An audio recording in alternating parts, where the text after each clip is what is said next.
Escamilla. It's a pleasure having you back right here at Third Phase of Moon. It's been a while since we spoke last. What's going on in your life, Jose? Oh, a lot of things, man. I'm Roswell Rods. We just uncovered some new evidence that's just going to blow people away, turn the tide on the debunkers, and a lot of stuff. Just a lot of things happening, man. How you guys doing? You know, Third Phase of Moon is getting the word out. I think we're up to approximately getting close to approaching 90,000 subscribers by the end of the month, and over 61 million views worldwide. And you know, it's counting down, and the word's getting out. And we appreciate you having you back on the show. And you know, things are doing good. Let's get to you know, battle over Los Angeles. I know you've been working on this project. Tell me, I heard here that you have some exclusive photographs from that scene that's never been seen before. Yeah, I have. Actually, I have footage that I feel is from the Army installation over in MacArthur, Fort MacArthur, and also a photograph that was actual. You know, the actual LA Times photo that was released back in '42 was released backwards. It's not actually, and it was highlighted. The light beams were highlighted quite a bit. And, you know, you can count, I think there's like about 9 or 10 search lights on it. But the original photo had like 33 lights on it. So it's a total different view. And I've been working on that film, you know, since 2010. That's when I started writing the screenplay. When I heard that Sony was going to make Battle Los Angeles, I said, well, I better write, you know, do the documentary at least. You know, because no telling how they're going to make the other one. And it turns out that Battle Los Angeles turned out to be a farce. You know, they didn't even show the battle as it went down. Instead, it was a total different thing. It was like a video game on film, a $76 million video game. So I've decided to make the Battle of Los Angeles more of a docudrama, where it's a lot of the reenactments and, you know, actual actors and actresses portraying the roles of some of the people that were involved. And we've got some dynamic special effects being made showing the battle as it went down from different points of view, you know, because there were like over 1 million people that witnessed it. And especially in the area in Culver City where it hovered right above this lady's house whose name was Katie. So it's going to be an incredible film, man. It's going to be awesome. It's just, I'm still trying to raise money to finish it, you know. Takes cash. Well, we're going to be posting a link below so people could help out Jose Escamilla on this project that he's working on, Battle over Los Angeles. Dr. Dandy Elias, go ahead. You know, Battle of Los Angeles is a great case because A, it happened before Roswell. B, the Army says that it was because of wartime jitters. Wartime jitters do not account for firing 1,200 projectiles into the air, killing 6 civilians. And more importantly, there's a photograph on the cover of LA Times and new footage, like you just said. How are we shooting at nothing is the official explanation when there's photographic evidence that there's something that we are shooting at. That's what is so mind-boggling to me. Well, you know, what was originally said before they made that explanation of jitters, you know, war nerves and everything, is that they said I was nothing but a weather balloon. That's the first time the weather balloon excuse was used to explain away a UFO. And what, you know, Roswell was not the first time they used a weather balloon. It was actually the Battle of Los Angeles. And so, you know, and it was the Navy and the Pentagon and the White House that said it was a weather balloon. And the Army got mad because they said, man, we just fired a weather balloon. You're killing us. You know, so it made them look like idiots, man. If they can't bring down a flimsy weather balloon, what are they going to do against a real target, you know? So, and it was shrapnel, anti-aircraft shrapnel. Man, they would have ripped a weather balloon, like, immediately, you know? So, there was a fight. 1,200 rounds to a weather balloon.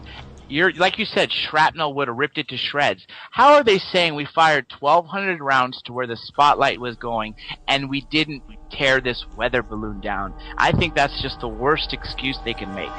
Well, that's the first excuse they made. And then they changed it. You know, after the newspaper started slamming them, said, this is not a weather balloon, you know. They changed it to war nerves, and then they said, no, it was a spy plane that came in over our airspace, and it was just all sort of ludicrous statements. But what happened was that same morning, because this happened at 2:25 a.m. in the morning on February 25th, 1942, the Army and Navy and Pentagon officials, they went house to house in the area where the shrapnel fell and where most of the fires were, where the ship hovered directly above this neighborhood in Culver City, and had people sign away that they would not talk to the media or mention this to anyone until after the war, because of the war effort. So a lot of people signed, a document stating that they would be fined $10,000 or $25,000 or something, and put in jail if they spoke about this. And that's where it started, the fear-mongering, the ridicule and all that. But there were news reporters there that kept everybody in check. In those days, the media was not bought by the government. It was they actually took tabs on the top brass. So a lot of the reporters that were there from all over the world, they witnessed this thing. A lot of them saw it, and they interviewed a lot of the people that witnessed it from different areas of the neighborhood, different parts of the city, and that's what this film is based on. And the vantage point of the UFO. I mean, there was a policeman that was in Culver City, and he said that he saw silver discs coming out of a dark cloud. And that's kind of reminiscent of Independence Day, where the clouds are coming in and these UFOs are coming out of the clouds. But that's the way this guy described it in 1942. And then there was another a lot of military people, they said that they looked like, they called them mystery planes. And there were dozens of them flying all over L.A., So it was a hell of an event, man. To capture that. I've actually heard reports. Go ahead, Blake.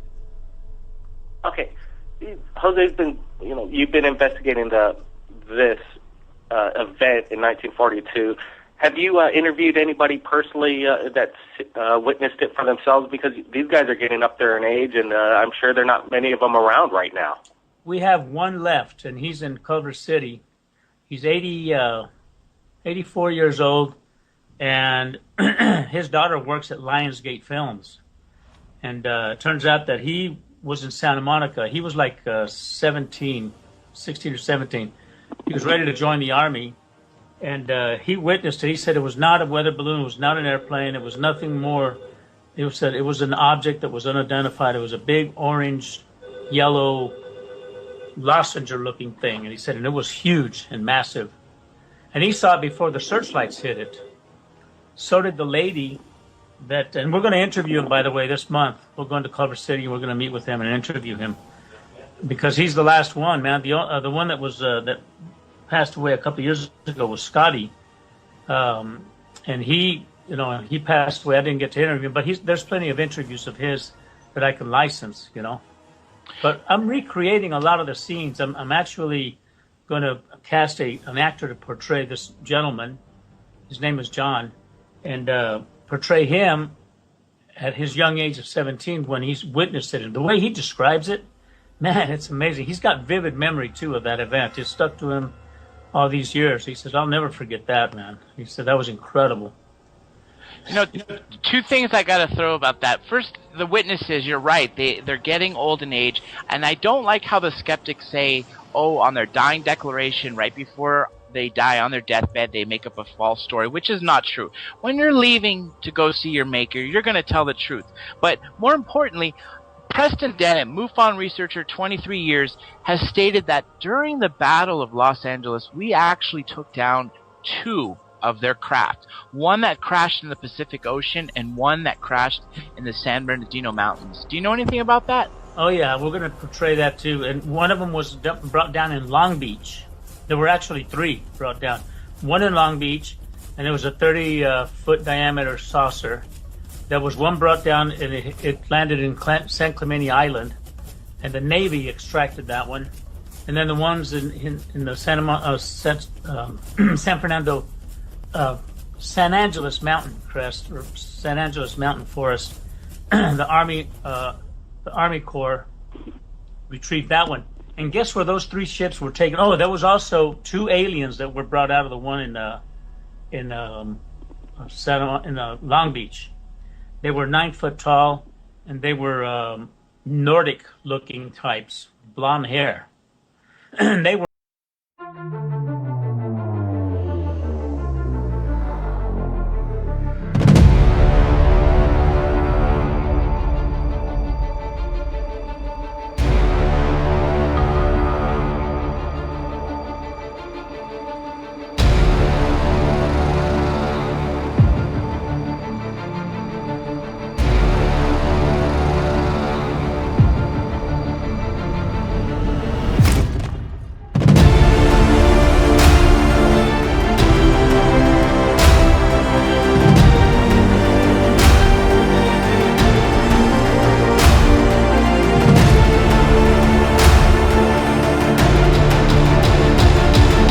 Your other upcoming projects, like, what are you going to be still doing? You said you're going to be updating the Skyfish rod, phenomenon? I'm doing a film called Roswell Rods, and this is going to be the final chapter in the Rod saga. The reason being is You've been studying this 20 or 30 years right now, so this is going to be your walk away moment, saying this is the final say I have on the rods, and let it be? Yeah, we found some footage. There's been researchers all over the world filming for rods. We have incredible footage of squadrons of these things high up in the atmosphere, also at 15, 20,000 feet above ground, with parachutists interacting with parachutists. And then also there's some Canadian. Over the years that we've, Jose, we've actually submitted a couple videos that we've shot of these Skyfish and rods moving at incredible speeds, and they like caves for some odd reason. We're filming a film called The Night Marchers in regards to the legend here in Hawaii about the ancient spirits.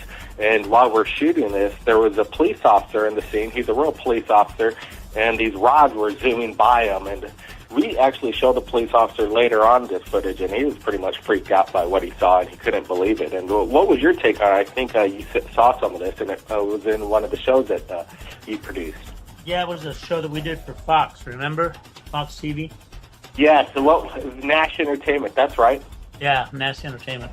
And, yeah, that was pretty cool footage, man. This is the first time I met you guys, you and your brother, So we've been friends ever since, and this new footage that has come out, we have many clips of squadrons of these things, man, up to 40 at one time. And they're high in the clouds, high above, taken with infrared and ultraviolet filters, which film only things that are in the invisible light spectrum. And so, and then we also have footage of them taken by a Canadian film group that has been filming rods for the last 2 or 3 years at 30 degrees below weather, which is very cold, and insects don't exist in that kind of environment. This rod story is beyond amazing. I like it because there's so much footage. You have this one footage of this base jumper jumping into this cave, and there's this rod that just flies right by him. And some of these things are several feet long, and if you see the way they fly, it's like whatever appendages they have on their side are kind of ruffling. I mean, it's just an amazing thing, and I don't know how it could be dismissed so easily when it's all over the place. Well, a lot of the fault in people dismissing the rods as insects is because of the History Channel, Monster Quest. There's been a couple of other TV shows that were done on them, debunking them, saying they're simply nothing but camera artifacts. But I'm going to address all those issues, and we're going to prove that rods are not only real, but we're going to show how a lot of these networks have lied to the American people and viewers all over the world by creating this nonsense, these lies, deliberate lies about the rods, man, to try to keep them under wraps, when in reality these things are very real. So Jose and film. Don NDL, I just sent you a link courtesy of Project UFOs, and it's some new footage of just a swarm of rods. I've never seen a video quite like this. They're definitely not bugs. These things are, staying in their formation, and they're not changing shape. If you guys could take a look at this real quick, and we could comment it on while we're doing the show. Okay, sure. Sure, I'm looking at it right now. But I'm watching this swarm right now, and this is insane. I mean, 40, 50, 60, maybe even more. What is this, like a breeding ground for these rods? And just like I was saying, Jose, in your footage, in your videos, you analyze how these things fly. Right here, Blake, in the one that you just sent me, one of these things, fairly long. I mean, if I was to guess by the feet of the size of the trees and everything else in respect to that, I would say this is about 2 to 4 feet long. I would say you're pretty close to it. I was thinking more about 4 to 5 feet myself, but they're moving so fast, and there was no shutter speed on it. It's HD video, and there's footage. It seems like it's slowed down and blown up, so getting a really good look at it, and you could tell that the legs on these things, they don't change up. Like in a shutter speed, it'd be inconsistent. Jose, are you looking at this video? Yes, I am.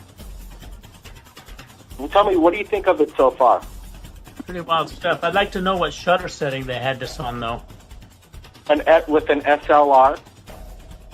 Yeah, but what I'm talking about is the shutter setting is what we did back in 1994, because I wanted to make sure, when I first saw the rods in the viewfinder, I said, that's a bug, that's an insect, that's a bird, that's a bug, because they were streaking by. I thought it was an insect close to the lens of the camera. That's the first indication I got. But I was filming at a 1/2000 shutter setting, manual setting, not auto, not normal setting on the camcorder, which, if you want to film a wedding, you can film in broad daylight and just set it at your normal or auto setting for autofocus. And you're going to film at about 1/500 shutter setting, 1/250 to 1/500 up to 1,000, 1/1000. But that's anything that passes by is going to elongate as a blur. It's going to be a motion blur. When you film at the highest shutter setting, like 1/2000, I think today's cameras have up to 1/40,000, shutter setting, which is like extremely clarity. When you film it even at 1/2000, okay, an insect is an insect. You can tell by the wings and the antenna. A bird is a bird. You can definitely see the wings and the little beak and all that. And a rod is a rod. You can definitely see the elongated shape.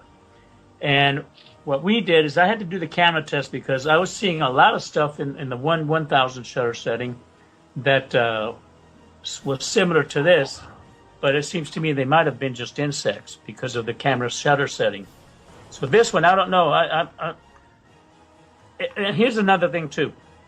When you're filming insects at a low shutter setting, or even at night, okay? Especially at night, forget it, man. At night, you compromise your shutter setting. They will be elongated like some of these images I'm seeing here. Very long, okay? And then they get smaller. So I don't know. I don't know if this is a bunch of insects fleeting about. I don't know. Jose, you did an experiment where basically you pointed the camera up in the sky and you let it sit there for several, hours, days maybe, and you are always catching these rods. So basically these things are all over the place, right? Exactly. And let me tell you what was thing that we did to verify. The largest? What's that? What was the largest rod that you've captured, or some of the footage that you've seen? I think you had some comparison, and they were absolutely massive. Yeah, there's tornado footage from the Oklahoma tornado of May 1996, I believe, of a news helicopter capturing the tornado as it was ripping across Oklahoma City. And the funnel was 15 miles away from the chopper and the cameras, and there was the cloud front was 10 miles away. And out of the top of the cloud front, there's this white rod that comes out from the clouds and lasts 3 frames of video, comes out and then back into the cloud real fast. Now, that thing must have been hundreds of feet in length because it was 10 miles away. And on camera, it looked like it was about 2 inches long, man, on the TV screen. Then there was also 2 other rods far away in the distance that are white rods, and they were longer, and they were almost half the width of the funnel, and they went directly into the funnel. You can see them going into the funnel. And this was at 3,000 feet above ground. So, it wasn't insects close to the lens of the camera. It was something inside the clouds. And a lot of the skeptics saying, it was just ball lightning. Well, you idiots, ball lightning is not elongated, So that was one of the largest ones. I've seen stuff from NASA, from the International Space Station and the shuttle, of rods coming into Earth, and they're huge, man. And they're traveling at thousands of miles per hour, in space especially. We have footage of them on Mars, rods on Mars, seriously, man. And you can see the elongated, the undulatory wave fins and everything like that. Unless there's insects on Mars too, these are rods, man. So we have footage of them coming out of the oceans and entering into the oceans. We have a lot of things that we're going to address in this film, and people are going to realize, man, these things are freaking real all the time, man. They were always the real deal. So, but this footage like here, I don't know. I'd like to find out what setting they used. If it was normal, then it's subject to questions, One thing I'm liking about this footage, Blake, that I just saw is the fact that in one instance or several instances, aside from seeing the swarm in the background, you see the rods pass right in front of the camera, fairly close, and you see that mechanism on their side. And that's why I'm starting to question if it's possible to be even insects, because I've seen debunkers use insect footage, and this seems to be a little bit different. We are going on break, folks. If you just hang tight, short 2 minutes, we'll be right back with Blake Cousins and Jose Escamilla.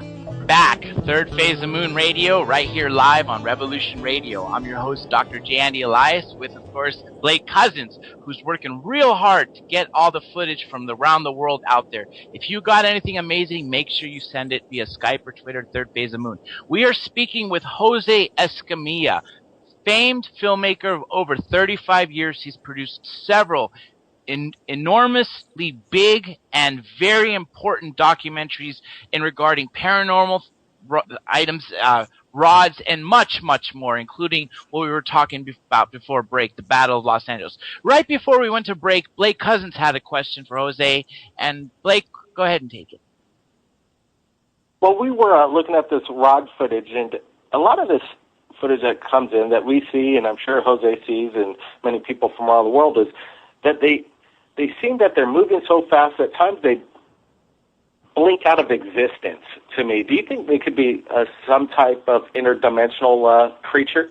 Well, I'm glad you brought that up, because in this new film, I actually have footage of, in the clear blue sky, of white rods that look like ribbons, okay? And they're phasing in and out of the clear blue sky, like as if they're passing through a time warp. And they're huge, man. And they phase in and out of the blue sky, all right? So they could be interdimensional. We know that they are in space. They're traveling all over the areas in space. We now have footage, like I said, of them on Mars, or still pictures in Mars. And also of them in the ocean. They do have some kind of a life cycle in the ocean. They are able to swim in the ocean and then come out and swim in the sky. And that's what they do, is they swim through the air. They don't fly. So they have these undulatory wave fins, much like a cuttlefish. And is it possible that these are maybe some sort of animals that have coexisted with humans, but we've just been unable to see them the entire time?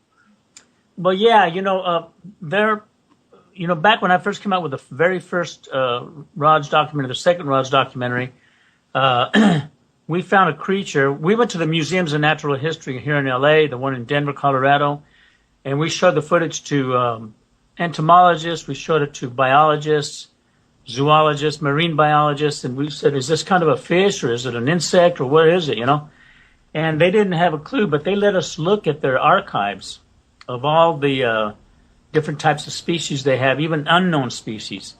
And I think that we might have a creature here that evolved from millions of years ago from the oceans and learned how to fly as well. Or they're coming in from outer space, and they're adaptable to any kind of environment. So or they're interdimensional. I mean, we don't know what they are.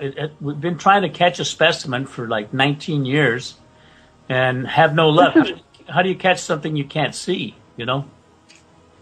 Well, also, if you could catch it, people would be, I'm sure, would be getting, impaled by these things and dying all the time because they would travel and, basically burst right through a human body. How is it possible to capture one of these things is my question. Well, I had a policeman that contacted me. He's an LAPD cop, and he was in a gang shootout, all right? Standing behind his car. Wow. He had a vest on. Yep. And he said he saw a flash coming right at him, and he said it was too late. He couldn't move, but it hit him right in the side, in between the flaps of the vest. And he said, Jose, he says, how does it feel when you get hit by a rod? Okay. And I had other witnesses that had been struck by rods before, and they explained it this way. It feels like a jolt of electricity just hit you. You know how you bang your elbow and you get you get this funny tingling, your funny bone, you mean? Yeah, either that, a mixture of that, and also, have you ever had it like your body does a twitch, like an electrical shock or something? That's the way it felt, to some people that had actually felt that they'd been hit by a rod. Well, that's what the policeman said he felt. He felt like the funny bone tingling with an electrical shock. Real quick, Blake, for all the listeners and viewers out there, A, Blake, can you tell everyone where we were just watching this footage? And B, Jose, can you tell people where they can watch the films that you've made about this? Sure. Blake? Well, we're posting, courtesy of Project UFOs, this rod footage that they received, and we're going to be looking at it, and what we're going to be posting it right here on Third Phase of Moon. I think it's an incredible broad daylight sighting. Thousands of rods activity going on in the shot. And I know what you're saying, Mr. Jose Escamilla, about, shutter speed, and you got to take that into consideration. And we'll try and figure out exactly some more facts of what the settings were on that camera from the person who shot it. Yeah, I'd like to go to this location if it's in the States. When I'm doing the production on rods, I'd like to go to this location and set our cameras up there, because we're going to, this time, Blake, what we're doing is Roswell Rods. We're going to try to raise $150,000 to get this film done. Okay, that's what an average TV special at Fox is done for, and we're going to take the best camera equipment, infrared, ultraviolet lens. We're going to go to all the locations, like this area here. I'd like to find out where it is, because obviously if it is rod activity there, the rule of thumb is you see one, you'll see more, and that's what's happening with this footage here. But I'd like to go there with the professional cameras, high-speed cameras, the whole shebang. We're going to do it right once and for all, because we're going to get the budget. And we're going to make the best rods documentary ever in the history of rods. And I'd like to do that. I'd like to contact these people and find out where they shot this, because we used to film stuff at Midway, New Mexico in Roswell with the high shutter setting. There'd be dragonflies flying around, but high above you'd see rods, and the rods would be flying just as slow as the dragonflies, fleeting, but you know how they do right angle turns. The rods would do the same thing. So this is what's key is finding locations where there's a lot of rod activity, like this one here, and we'll go down there and we're going to do, for the film, we're going to shoot the best rod footage ever. And that's the whole element, man, is trying to figure out what these things are. Here's another thing. There was footage taken in Gulf Breeze, Florida, back in the 90s. And there's footage. I've got it on my other computer. They've since taken it off of YouTube. But I have the footage. I'm not putting it in the film. They were shooting at the high shutter setting, 1-2000. They were shooting for rods, all right, using the eave of the eave of the rooftop, blocking the sun. But guess what? What appeared instead was a round orb, a round metallic sphere. And it's hovering there, and you can see it hovering, in its own field of gravity. And then suddenly it darts off to the left. This was on sightings too, by the way. But it darts off to the left. It turns like mercury, metallic molten mercury, as it's darting off. It's going so fast. But then in 2 frames, it looks just like a dark rod with white undulating fins on both sides. So even at the 1/2000 or higher shutter settings, maybe what we're filming are spheres that are traveling so freaking fast that even with a high shutter setting, they blur, okay? So there's a lot of things that we're going to discuss in this Rod's film. Here's another thing, though. There's Tiger Woods footage taken by CBS during the PGA tournament in August of 2006. We're all sitting at the bar watching Tiger Woods, having a beer and watching just kind of glancing at the golf tournament. And they film him using this 5,000 frames per second high-speed camera that can slow down a bullet. That's what these kinds of cameras are. And they're studying his swing, and just as he hits the ball, a white rod flies right above his head. That's about 8 inches long. And the ball takes off at 85 miles an hour, but it's pristine. I mean, with these high-speed cameras, there is no motion blur. Yet this rod flies through the scene faster than the ball in super slow motion, faster than the ball at 85 miles an hour. The rod zips through. Most of the bar that we were sitting in, they go, "Rod!" Okay? And they only showed that once in that on that PGA tournament. I've got the name of it and where it was taken. So I'm going to try to allocate that footage. We get this budget. We're going to license it from CBS. And it's super slow motion footage of a rod that not only proves rods are real, but it's going to put everybody, uneasy when it comes to rods, because they're going to realize these things are real after all, man. So there's a lot of things that we're doing.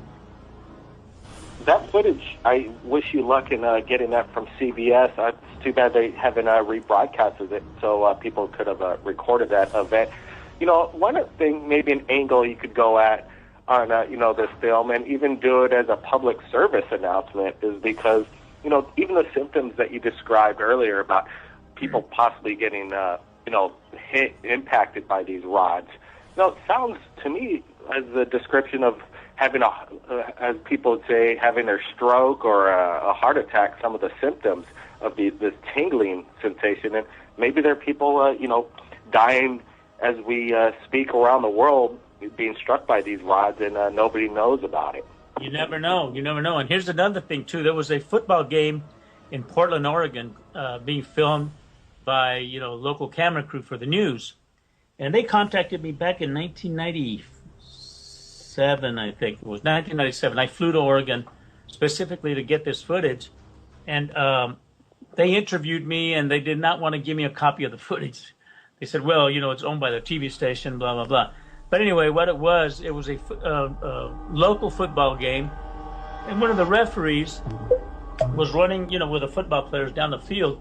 He gets hit by a green rod, all right, and he gets hit right on the back right side of his side. He gets hit and he reacts, and then the rod falls to the grass, to the football field like water, turns into water. So it just disintegrated right there in front of him, huh? When it hit him, yeah. He was running, he got hit and he reacted, but kept on running, all right? And the rod just turned into water. It looked like water splashing onto the grass. Was this captured on film by any chance? Yes, and I'm trying to allocate it. It turns out that one of the cameramen took the footage with him, so I'm finding it hard to find the camera guy. I don't even remember his name. And the station doesn't have the guy's name or anything, so it's very difficult. So I'm going to put an ad in the Portland newspaper and request this footage, man. But it was incredible footage. It was amazing.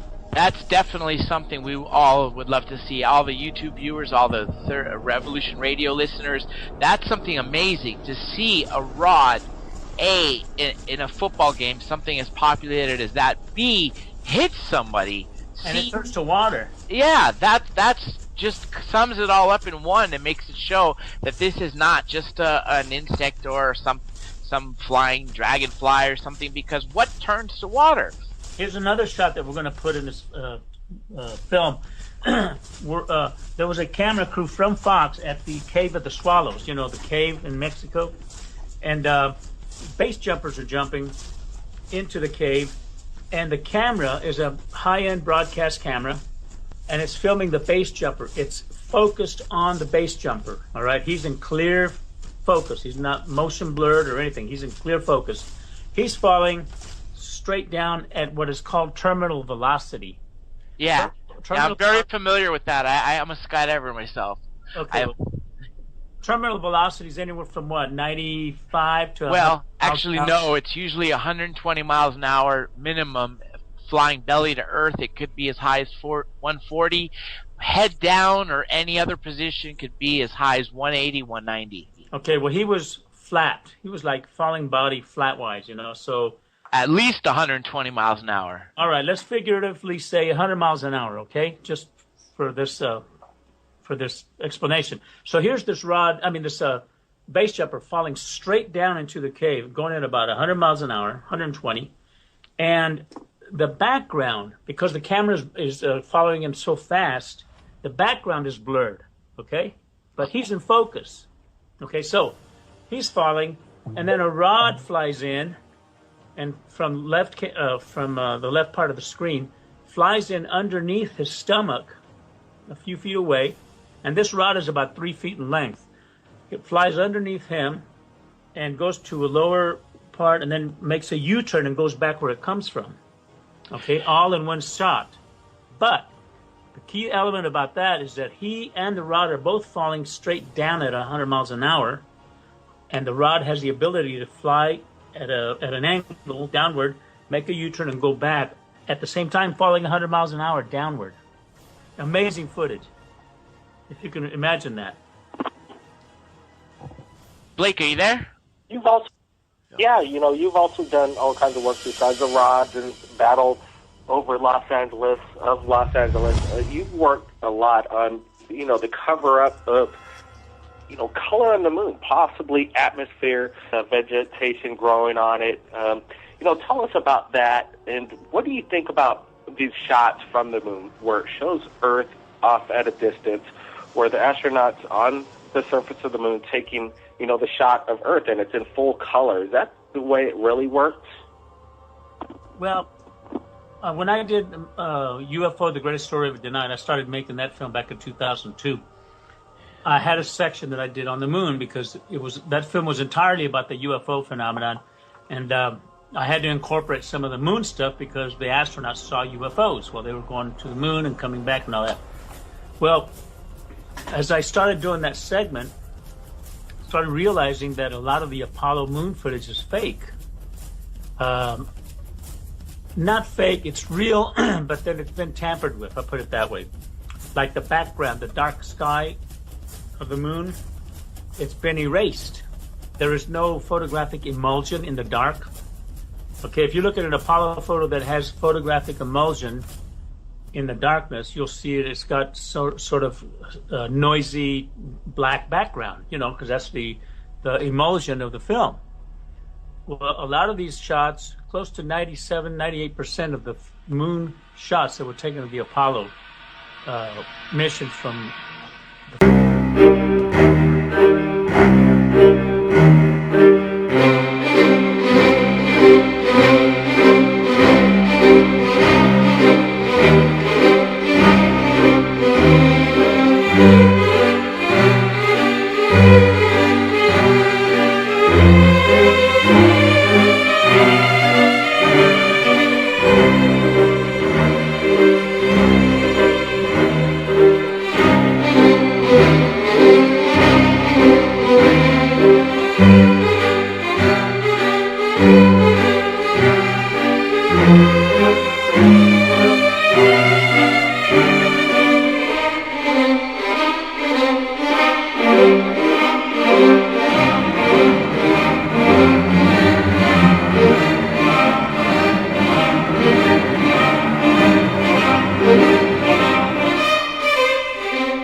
Earth shots and Moon and Jupiter and all that.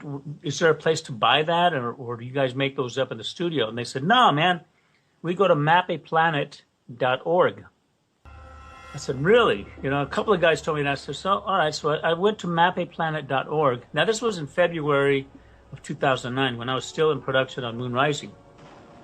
So when you go to mapaplanet.org, you can see all the planets listed, and there's a photo of the moon. So you click on that photo of the moon, it takes you into a landing page that has various different photography of the moon. It's all the same area, but there's grayscale, there's black and white. Then I saw one that says natural color, and there's false color. There's all different variations of the way they photograph the surface of the moon. So when I saw natural color, I go, wow, what's this? I clicked on that, and that changed my perspective on the moon forever. There was full color photography of the moon. And what they have there is a map of the moon. That's why they call Map a Planet. It's a flattened out skin of the full surface of the moon, but flat. And what you do is you take that photo and you put it into a thing called a material shader, and you put it onto any sphere. You get a sphere in Cinema 4D, for example, the 3D program I use. You have a sphere, and then you put that shader, that map, and wrap it around the sphere, and now you've got the full moon. But I found out full color photography, and I started downloading.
Question, what is a protocol if they do find life in the universe and on Mars or a spacecraft in general? Not that they already know the answer to this question, but he explained to me that he really didn't have an answer on how the process would go. And basically, you're exactly right. The government, it's up to the government to state what they know, and pretty much we're not going to be holding our breath on that. But I really want to, I'm going to be leaving. I want Jose Escamilla, you're going to be sticking around for the next hour. Everybody still stick around, but I have some interviews that I got to do from the UK with breaking news, some UFO sighting that just came in, and we're going to be taking some testimony. But I really appreciate all your hard work that you've been doing, Jose Escamilla. Hey, thank you, Blake. And you say hi to your brother for me, and blessings to you both, and continue on, man. Continue on with the journey.